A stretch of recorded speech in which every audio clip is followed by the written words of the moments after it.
स्वरूप का ध्यान करने वाले सांख्य योगी के बारे में भगवान क्या कहते हैं, उनके अनुभव के बारे में भगवान क्या कहते हैं।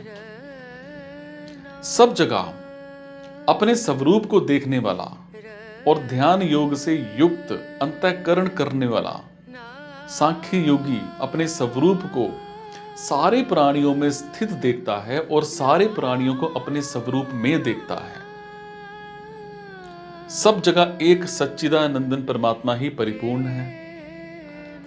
जैसे मनुष्य खांड से बने हुए अनेक तरह के खिलौनों के नाम, रूप, आकृति और अलग अलग होने पर भी उनमें समान रूप से एक खांड को लोहे से बने हुए अनेक तरह के अस्त्र शस्त्रों में, एक लोहे को मिट्टी से बने हुए अनेक तरह के बर्तनों में, एक मिट्टी को और सोने से बने हुए आभूषणों को एक सोने को ही देखता है। ऐसे ही ध्यान योगी तरह तरह की वस्तु, व्यक्ति आदि में समरूप से एक अपने स्वरूप को देखता है। योग युक्त आत्मा, इसका मतलब है कि ध्यान योग का अभ्यास करते करते उस योगी का अंतःकरण अपने स्वरूप में तल्लीन हो गया है और तल्लीन होने के बाद उसका अंतःकरण से संबंध विच्छेद हो जाता है।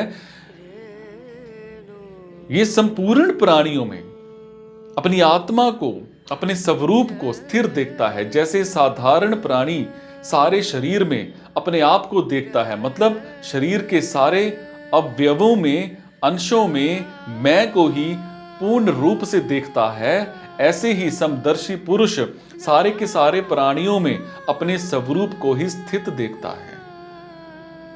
किसी को नींद में सपना आए तो वो सपने में स्थावर जंगम प्राणी पदार्थ देखता है, पर नींद खुलने पर वो सपने की सृष्टि नहीं दिखती और सपने में स्थावर जंगम ये सब कुछ खुद ही बना है।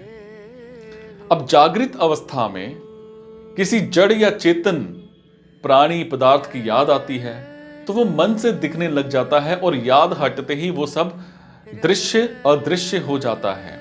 सो याद में सब कुछ अपना मन ही बना है।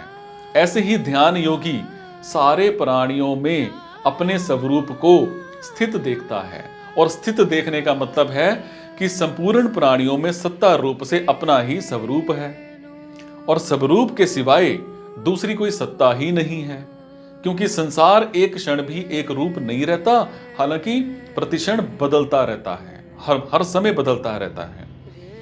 और संसार के किसी रूप को एक बार देखने पर अगर दोबारा उसको कोई देखना चाहे तो देख ही नहीं सकता, क्योंकि वो पहला रूप बदल गया। ऐसे परिवर्तनशील वस्तु, व्यक्ति आदि में योगी सत्ता रूप से अपरिवर्तनशील अपने स्वरूप को ही देखता है। वो संपूर्ण प्राणियों को अपने अंतर्गत देखता है, अर्थात अपने सर्वगत असीम सच्चिदानंदन स्वरूप में ही सभी प्राणियों को और सारे संसार को देखता है।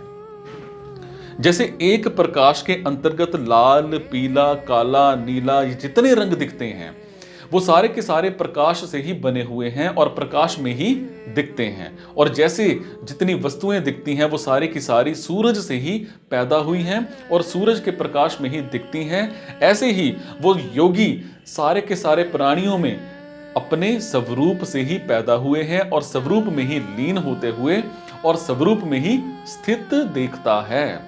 मतलब है कि उसको जो कुछ दिखता है वो सब अपना स्वरूप ही उसको दिखता है, सब अपना स्वरूप ही दिखता है। और इस श्लोक में प्राणियों में तो अपने को स्थित बताया है, पर अपने में प्राणियों को स्थित नहीं बताया। ऐसा कहने का मतलब है कि प्राणियों में तो अपनी सत्ता है, पर अपने में प्राणियों की सत्ता नहीं है। कारण कि स्वरूप तो हमेशा एक रूप होने वाला है, एक रूप रहने वाला है, पर प्राणी पैदा और नष्ट होने वाले हैं। इस श्लोक का मतलब यह हुआ कि व्यवहार में तो प्राणियों के साथ अलग अलग बर्ताव होता है, परंतु अलग अलग बर्ताव होने पर भी उस समदर्शी योगी की स्थिति में कोई फर्क नहीं पड़ता।